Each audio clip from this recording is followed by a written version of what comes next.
Hello guys, आप सबका बहुत बहुत स्वागत है। आज के इस वीडियो में हम लोग जो लेटेस्ट प्रीवियस ईयर क्वेश्चंस हैं उनको देखने वाले हैं और उनमें भी खासकर हम कम्युनिकेशन के सेक्शन को देखने वाले हैं।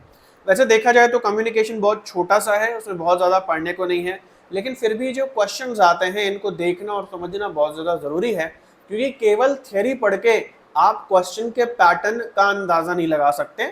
कोई चीज़ आती भी हो फिर भी अगर क्वेश्चन आपने नहीं लगाए हैं तो वो चीज़ आपको कंफ्यूज कर सकती है। और यहाँ मैं प्रैक्टिस के लिए मॉक टेस्ट या मॉक क्वेश्चंस की बात नहीं कर रहा हूँ, क्योंकि वो तो कोई भी टीचर बना सकता है और उसमें कोई भी ऐसा घूमा फिरा हुआ लैंग्वेज होती भी नहीं है। मैं बात कर रहा हूँ यहाँ पे प्रीवियस ईयर क्वेश्चंस की, क्योंकि उसी से आपको सही में आइडिया लगता है कि यूजीसी नेट वाले आती हुई चीज़ भी कैसे घुमा करके पूछते हैं और आपको कंफ्यूज कर देते हैं। तो आज का जो मेगा सेशन है इसमें हम लोग कम्युनिकेशन को देखने वाले हैं। सारे कंसेप्ट हमने पढ़े हुए हैं अच्छे से, लेकिन फिर भी हो सकता है कि कुछ क्वेश्चंस मुझे आपको अच्छे से समझाने पड़े तभी आपको समझ में आए। तो इसीलिए आप सबको भी प्रैक्टिस करते रहना बहुत ज़्यादा ज़रूरी है। डज नॉट मैटर आपने कितनी अच्छी पढ़ाई करी हुई है, कहीं से भी करी हुई है, लेकिन प्रीवियस ईयर क्वेश्चंस को आप अकेला नहीं छोड़ सकते। तो चलो इसी मोटिवेशन के साथ हम लोग आगे बढ़ते हैं आज की वीडियो में और कम्युनिकेशन के इस लेटेस्ट प्रीवियस ईयर क्वेश्चंस को देखते हैं। लेकिन उससे पहले अगर भाई मैंने पूरी प्लेलिस्ट आप लोग के लिए पढ़ाई के लिए बना दी है पेपर उनकी, अगर आपने नहीं देखा भाई तो ज़रूर से देख लो, टोटली फ्री है और इसको तो एटलीस्ट देख करके ही आपको एग्जाम देना कंपलसरी है। इसके अलावा प्रीवियस ईयर क्वेश्चन की टेस्ट सीरीज मैं आपको देता हूँ, डेली आपके फ़ोन पे नोटिफिकेशन के द्वारा आ जाती है। पोल्स भी क्वेश्चंस के आते रहते हैं, मतलब अगर आप ये ले लेते हो तो आपकी क्वेश्चंस की ये ज़्यादातर प्रैक्टिस तो इस टेलीग्राम चैनल से हो जाएगी और ये बिल्कुल फ्री है, इसका कोई खर्चा भी नहीं है। तो अगर ज्वाइन नहीं करा है तो यहाँ ऊपर QR कोड दिया है, उससे ज़रूर से इस टेलीग्राम चैनल को ज्वाइन करो ताकि अभी आपकी प्रैक्टिस अच्छे से हो पाए। और इसके अलावा हमारे पेड प्रोडक्ट भी हमारी ऐप और वेबसाइट पे अवेलेबल हैं, सेक्शन वाइज क्वेश्चंस अवेलेबल हैं, प्रीवियस ईयर क्वेश्चंस और कोर्स भी अवेलेबल है। अगर केवल इसी बार के लिए आप तैयारी कर रहे हो तो 1 महीने के कोर्स में आपका पूरा नहीं हो पाएगा, क्योंकि बहुत वास्ट कोर्स है। लेकिन अभी 1 महीने के अंदर अंदर ये प्रीवियस ईयर क्वेश्चंस तो आपको ज़रूर से लगा लेने हैं भाई। हर सेक्शन के आपको अलग अलग यहाँ पे अवेलेबल होते हैं। बहुत ही गजब का और स्मूथ प्लेटफॉर्म है अगर आप गूगल क्रोम ब्राउजर यूज़ करते हैं। तो इसका लिंक डिस्क्रिप्शन में दिया है, प्लस इसके बारे में अभी हम लोग आगे भी बात करेंगे। चलिए आगे बढ़ते हैं पढ़ाई की और कम्युनिकेशन के क्वेश्चंस को लगा लेते हैं। 2023 का क्वेश्चन है और कम्युनिकेशन से है। आइए इसको जरा हम लोग अच्छे से देख लेते हैं। इजी क्वेश्चन है, लिखा है failure to understand the cultural environment can lead to. Cultural communication यानी कि जब दो अलग अलग कल्चर के लोग आपस में बात करते हैं, उससे जुड़ा हुआ क्वेश्चन है। पूछ रहा है कि जब दो लोग एक दूसरे के का जो बैकग्राउंड है या जो उनका कल्चरल एनवायरनमेंट है वो समझ नहीं पा रहे कि दोनों लोग अलग अलग कल्चर के हैं, तो उससे क्या प्रॉब्लम आती है, किस चीज़ को ये लीड करता है। इंफॉर्मेशन रिचनेस, इंफॉर्मेशन बहुत बढ़ जाती है। एग्जीबिशनिज्म मतलब दिखावट हो जाती है वहाँ पे। High bro communication, high level का कम्युनिकेशन होता है वहाँ पे। या मिस कम्युनिकेशन, सही से कम्युनिकेशन नहीं हो पाता है।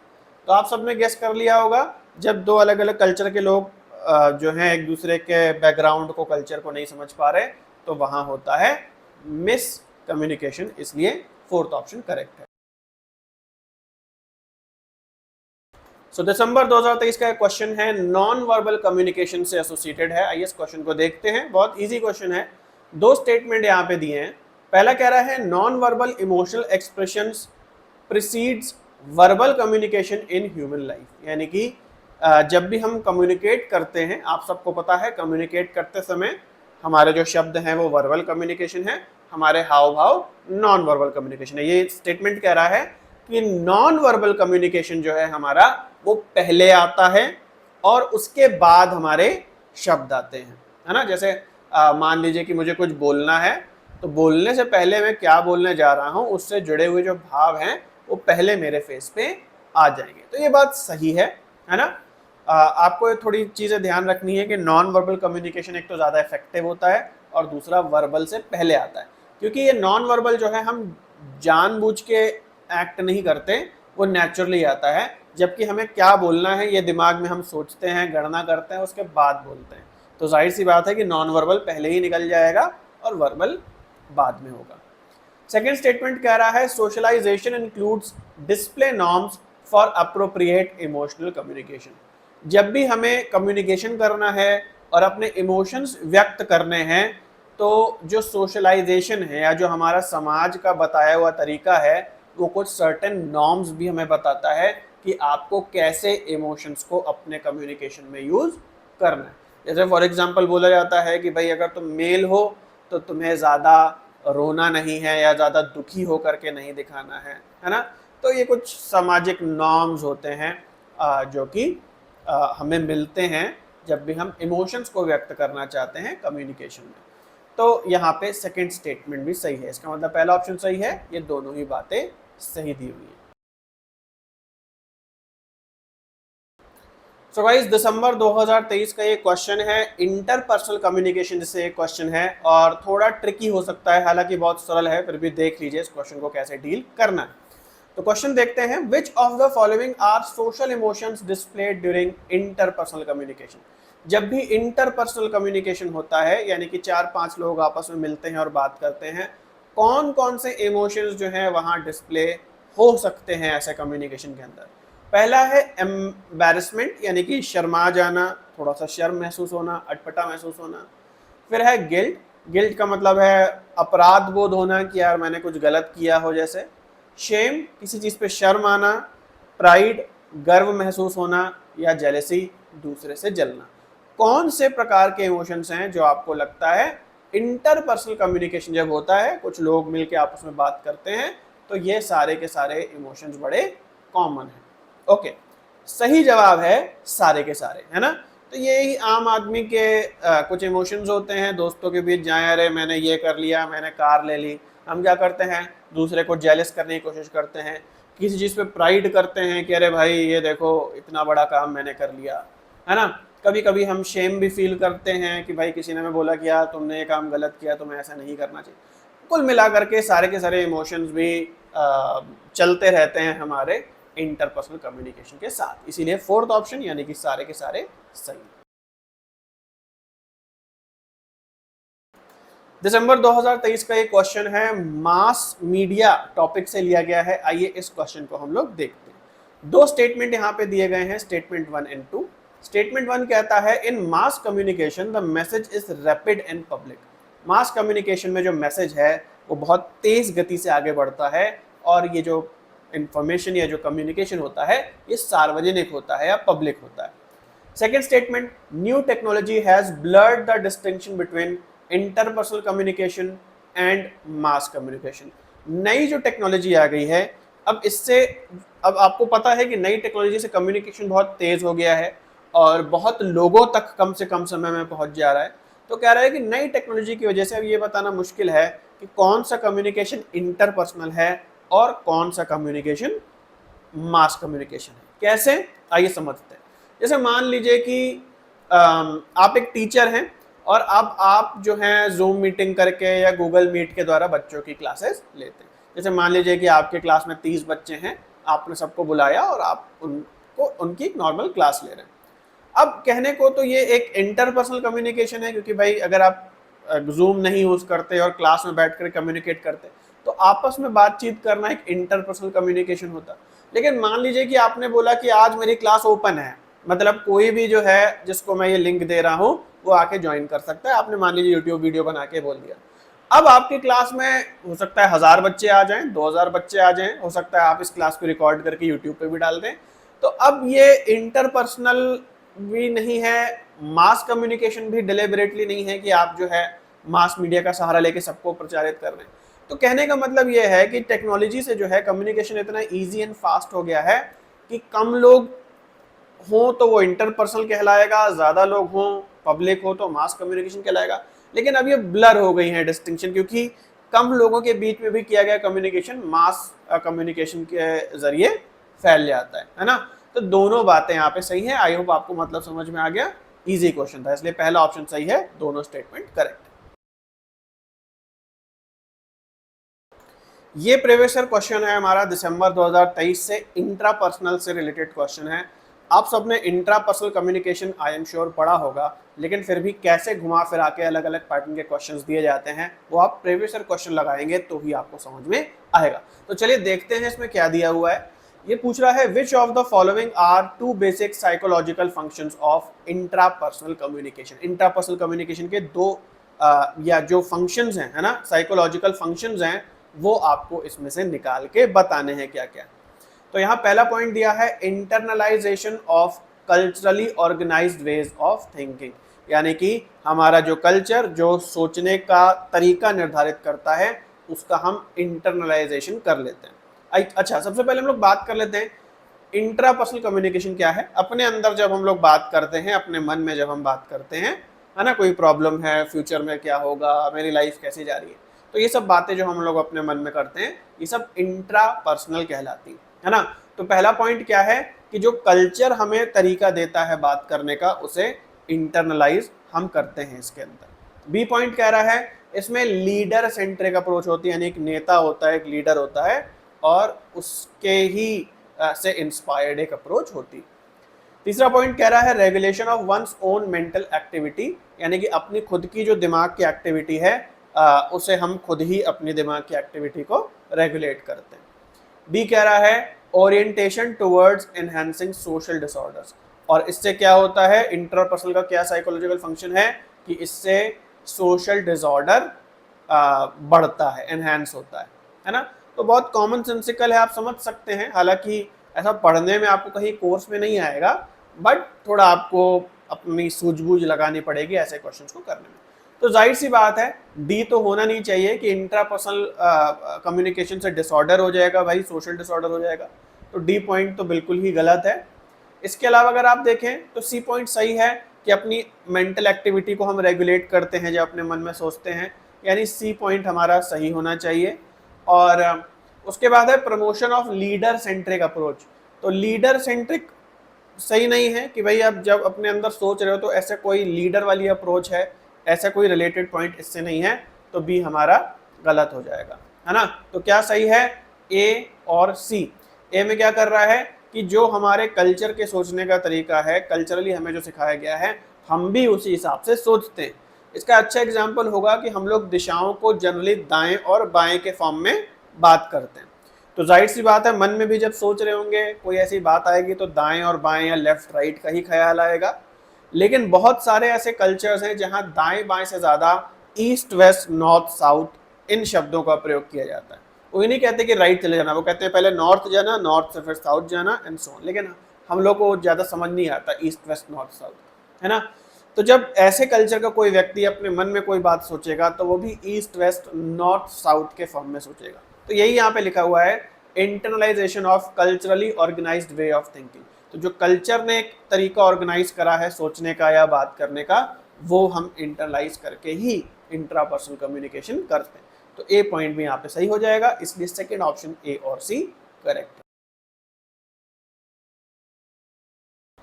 दिसंबर 2023 का एक क्वेश्चन है और ये क्वेश्चन हमारा है कम्युनिकेशन सेक्शन से।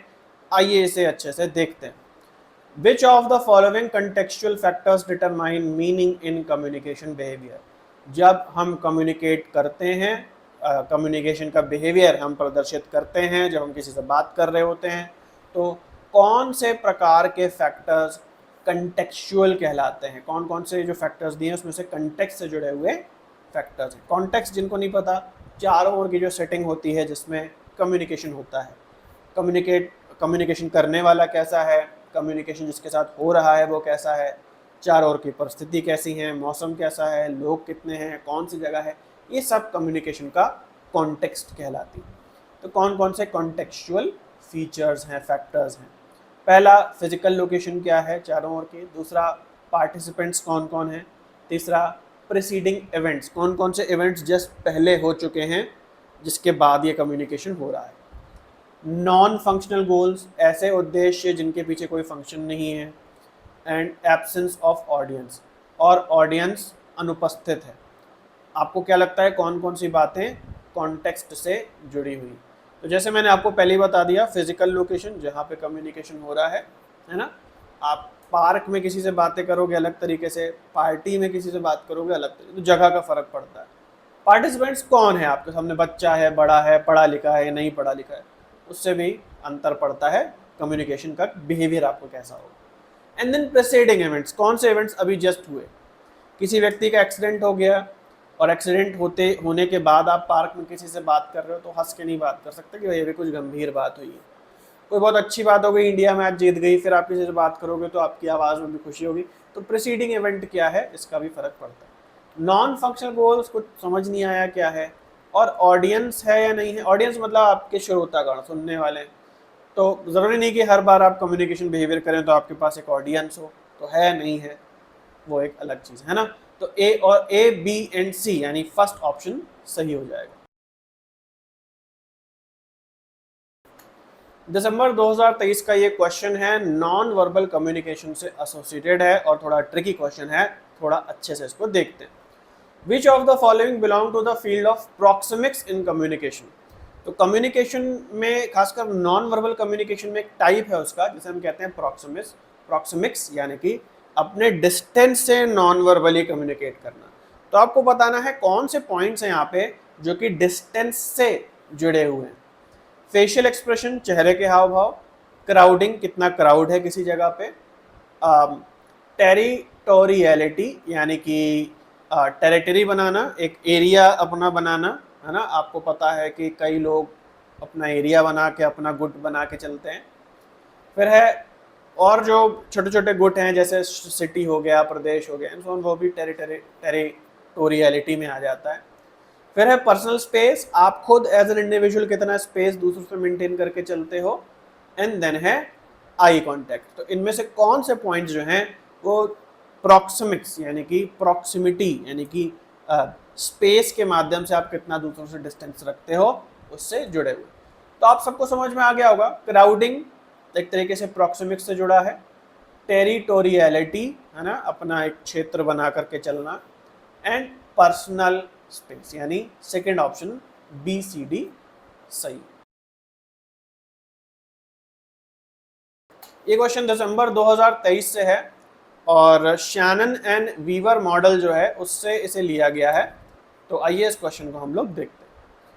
Shannon and Weaver model of communication has which of the following character. इसमें कौन कौन से लक्षण हैं इस कम्युनिकेशन मॉडल में, वो आपको पिक करने। जैसा आप देख सकते हो ऑप्शन में 3 दिए हैं, यहाँ 5 पॉइंट दिए हैं, दो पॉइंट्स गलत हैं, यहाँ पे 3 पॉइंट सही। देख लेते हैं।